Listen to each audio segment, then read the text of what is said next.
Hello everyone. इस video में हम फिर से इरोडो की नई प्रॉब्लम लेके आए हैं। जैसा कि हम स्टार्ट कर चुके हैं इरोडो की प्रॉब्लम सॉल्व करना, क्योंकि इरोडो की प्रॉब्लम्स डिफिकल्ट नहीं होती। एक बार हम उनके कॉन्सेप्ट समझ जाते हैं तो वो हमको इजी लगने लगती हैं, और उनको करना इसलिए ज़रूरी है ताकि आप नए नए कॉन्सेप्ट सीख पाओ। तो ये सेम एकदम प्रॉब्लम आपको एससी वर्मा में भी देखने को मिलेगी, और इरोडो की ये 12th नंबर प्रॉब्लम है। इस प्रॉब्लम को अगर हम पढ़ें, एक बार आप खुद से ट्राई करो, कुछ समझ में आएगा। इक्विलेटरल ट्रायंगल ऐसा कुछ लिखा हुआ है, आप ट्राई करो, कुछ तो समझ में आएगा। आई होप आपने ट्राई किया होगा। अब मैं इसका सोल्यूशन बताता हूँ, और आप इसको देखो सोल्यूशन और समझो। तो इसमें क्या है, 3 points are located at the vertices of an equilateral triangle. एक इक्विलेटरल ट्रायंगल है, उसके 3 पॉइंट्स है उसके वर्टाइसेज पे, उस पे लोकेटेड है, जिसका साइड है ए के equal. They all starts moving simultaneously. वो एक ही साथ मूव करना स्टार्ट करते हैं। साइमल्टेनियसली मतलब एक साथ, विथ वेलोसिटी v। सबकी वेलोसिटी क्या है, v। कांस्टेंट इन मॉड्यूलस मतलब कि उनकी वेलोसिटी का मैग्नीट्यूड सेम है। with the first point heading continually for the second for the third, and the third for the first, how soon will the points converge? तो कहानी तो ज़्यादा clear नहीं हुई होगी कि पता नहीं क्या बोल रहा है। अभी हम इसका डायग्राम बनाएंगे, एकदम सिंपली समझ में आएगा। थोड़ा सा वेट करें। तो हम बनाने जा रहे हैं इसका डायग्राम कि क्या ये कहना चाहता है। तो मैं बना दूं इसका डायग्राम। डायग्राम कैसे बनेगा, एक इक्विलेटरल ट्रायंगल चाहिए इसके लिए हमें। तो मैंने यहाँ पे बना दिया एक इक्विलेटरल ट्रायंगल। कहाँ बनाया, अरे बना दे रहा हूँ भाई, टेंशन काहे को लेते हो। इक्विलेटरल ट्रायंगल टेढ़ा बन गया क्या, एक सेकेंड मैं इसको सीधा बना दे रहा हूँ। मैं फिर से बनाने जा रहा हूँ इक्विलेटरल ट्रायंगल, इस बार बन जाएगा। पहली बार में कोई चीज़ थोड़े ना होती है, हो भी जाती है कभी कभी। हाँ हो गया, इक्विलेटरल ट्रायंगल। इसकी साइड क्या होगी, ए ए ए। क्यों होगी, क्वेश्चन में दिया है यार। वेलोसिटी क्या है, v। किसकी वेलोसिटी, तो 3 पॉइंट्स हैं।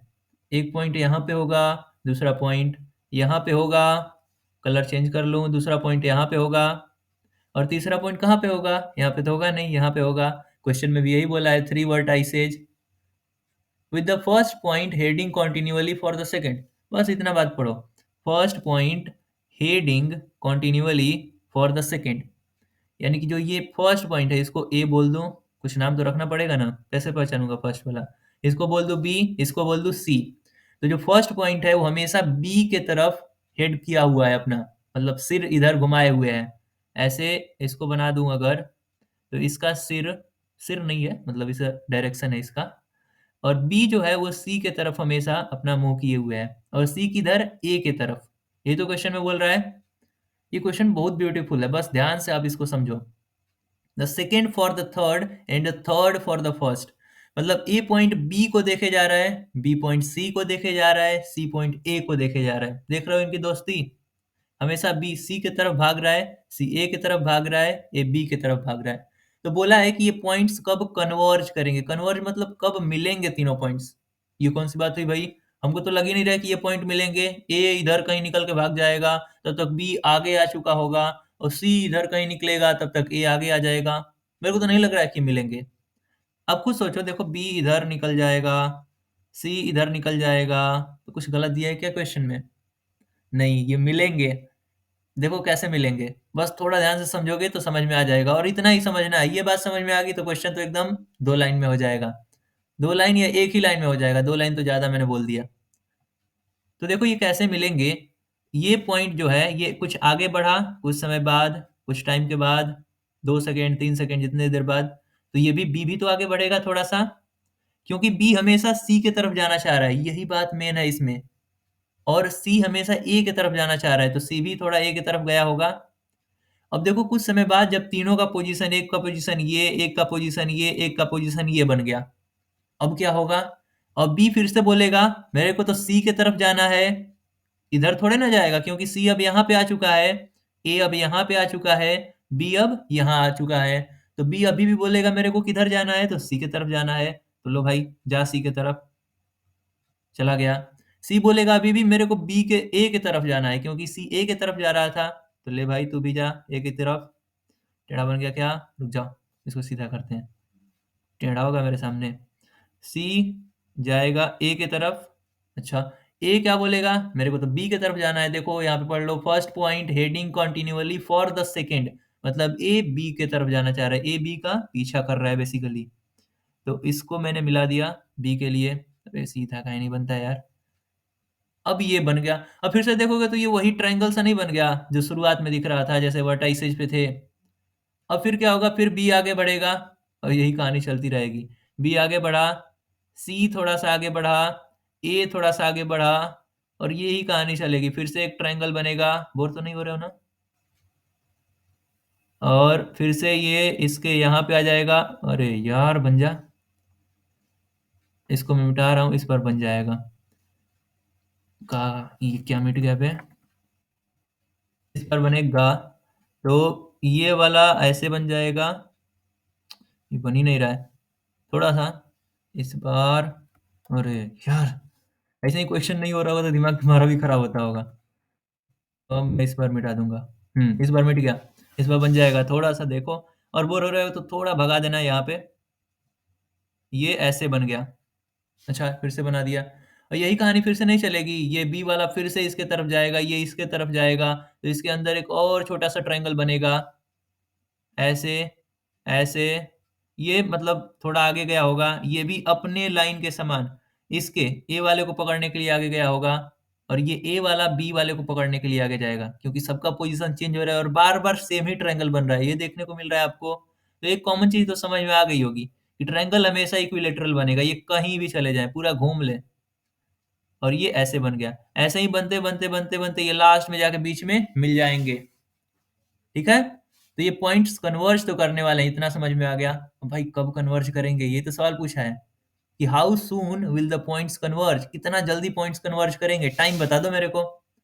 अब इतना आसानी से तो टाइम निकलने वाला नहीं है। ऐसे ही समझ में आ रहा है कैसे कैसे ये सब जा रहे हैं। एक बार मैं साइड में बना दे रहा हूँ कि ये जा कैसे रहे हैं, क्लियर हो जाए आपको। तो मैं यहाँ पे एक फिगर बना दे रहा हूँ जिससे मेरे को समझ में आए और आपको भी समझ में आए कि ये जा कैसे रहे हैं, क्योंकि वो तो डायग्राम कॉम्प्लेक्स सा हो गया है। तो ये जा कुछ ऐसे रहे, देखो ध्यान से देखो। ये वाला पॉइंट ऐसे आया और आके बीच में घुसेगा। ये वाला पॉइंट ऐसे आया, यहाँ के बीच में घुसेगा।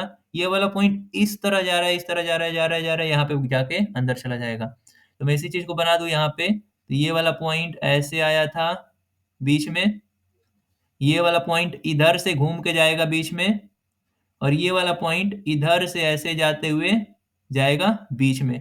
कुछ एकदम बढ़िया सी शेप दिख रही है अब, लेकिन ये ऐसी शेप है जिसके बारे में हम पढ़े भी नहीं है, तो कैसे निकालेंगे? देखो निकाल ही लेंगे भाई।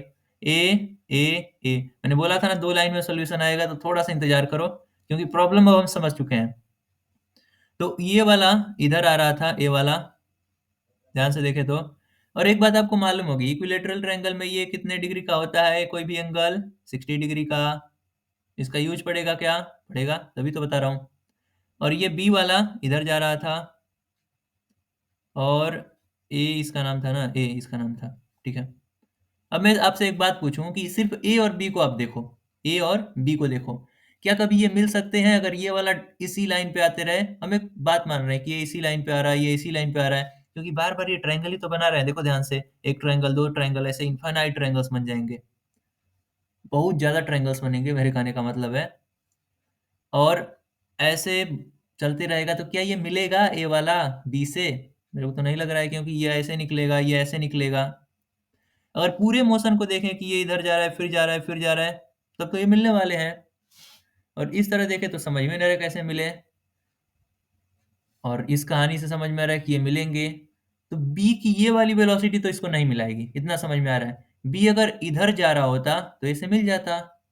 इतना बात समझ में आई? तो मैं बोलूंगा कि बी की इधर वेलोसिटी क्या होगी, तो इधर वेलोसिटी बी की कुछ होगी, ऐसे कुछ वेलोसिटी होगी। आपने कंपोनेंट्स ऑफ वेक्टर पढ़े होंगे, मैं लिख दे रहा हूँ कंपोनेंट।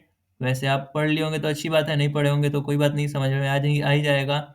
ऐसे कोई वेलोसिटी थी v, और यहाँ पे एंगल था 60 डिग्री। मेरे को चाहिए इधर की वेलोसिटी, तो इसको मैं बोलूंगा v cos 60, क्योंकि जो एंगल के पास वाला साइड होता है उधर कॉस बन जाता है। ये सब बातें आपको पता होंगी, ज्यादा मैं डिटेल में नहीं जाऊंगा। तो इधर वेलोसिटी होगी v cos 60। अब कहानी पूरी क्लियर है कि ए वाला भी v वेलोसिटी से आ रहा था, क्वेश्चन पढ़ोगे तो यही लिखा होगा। इस सब की वेलोसिटी क्या थी? सेम। इधर आ रहा है, ये भी v cos 60 से इधर जा रहा है, इनके बीच का डिस्टेंस क्या है? a है। तो हम बता नहीं देंगे कि कब ये मिलेंगे, वेलोसिटी मालूम हो गया, डिस्टेंस मालूम हो गया, तो टाइम कैसे निकालते हैं?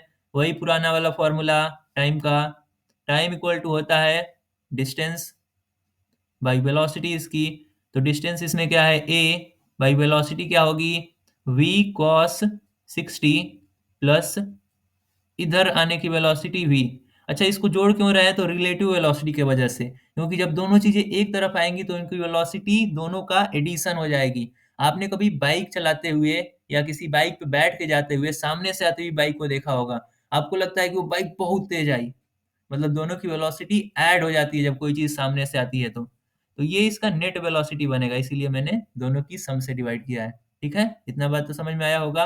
तो ये आ गया, ये बस सॉल्व हो गया। अब ये v cos 60 को क्या लिख सकते हैं? v by two. ऐसा कैसे?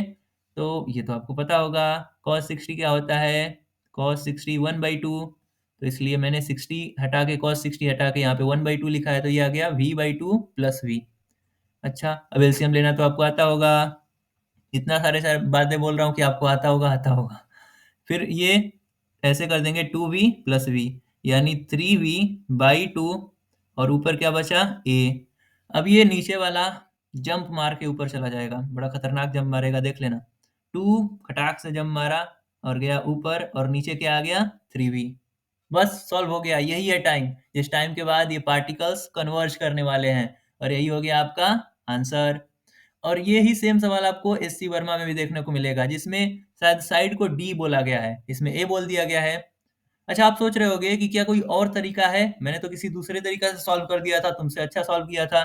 तो भाई बहुत अच्छी बात है, आप कमेंट सेक्शन में बताना कि आपने कौन सा तरीका इस्तेमाल किया था इसको सॉल्व करने का, ताकि मैं भी सीख पाऊँ उसे। इसके और भी तरीके हैं, बहुत सारे तरीके हैं। अभी मैं ही बहुत सारे तरीके इसके बता सकता हूँ, जिससे आप इसको सोच के, समझ के सॉल्व कर सकते हो। ये सिर्फ उसमें से एक तरीका था, और इसका मेन मकसद क्या है कि आप समझ पाएँ कि यहाँ पे हो क्या रहा था, इसमें कॉन्सेप्ट क्या लग रहा है। इसमें देखो कॉन्सेप्ट ये लग रहा था, अगर मैं यहाँ पे लिखूँ, इसका कॉन्सेप्ट क्या लग रहा था? कॉन्सेप्ट, तो कॉन्सेप्ट ये लग रहा था कि कोई भी वेलोसिटी का हम देखें, तो वो उस पॉइंट पे हमें तभी लेके जाती है जब वो उस पॉइंट के तरफ जाए। जैसे मान लें कि एक वेलोसिटी ऐसे है v, और एक कोई पॉइंट है यहाँ पे p, तो ये वेलोसिटी p की तरफ कैसे लेके जाएगी? नहीं लेके जाएगी। तो उस वेलोसिटी का सिर्फ वही कंपोनेंट हमें p की तरफ लेके जाएगा जो उस वेलोसिटी के उस पॉइंट के तरफ होगा। बस इतनी सी बात थी। तो यहाँ पे कुछ एंगल था, तो मैंने बोला कि इसकी कुछ वेलोसिटी इधर के तरफ भी होगी, और इस वेलोसिटी को निकाला और सॉल्व कर दिया। तो यही था इसका कॉन्सेप्ट। तो आई होप आपको ये क्वेश्चन समझ में आया होगा, और आपको लगा होगा कि इरोडो में प्रॉब्लम्स डिफिकल्ट नहीं होते हैं, प्रॉब्लम्स इजी होते हैं। जिनको अगर आप समझ लो, ट्रायंगल्स किसको बनाने नहीं आते, लेकिन शुरुआत में देखिए बहुत अजीब लगेगा, क्योंकि ऐसा प्रॉब्लम तो कभी सॉल्व किए नहीं हो। तो मिलेंगे फिर अगले वीडियो में एक नए क्वेश्चंस के साथ, और नए कॉन्सेप्ट सीखेंगे। वीडियो को अंत तक देखने के लिए आपका दिल से धन्यवाद।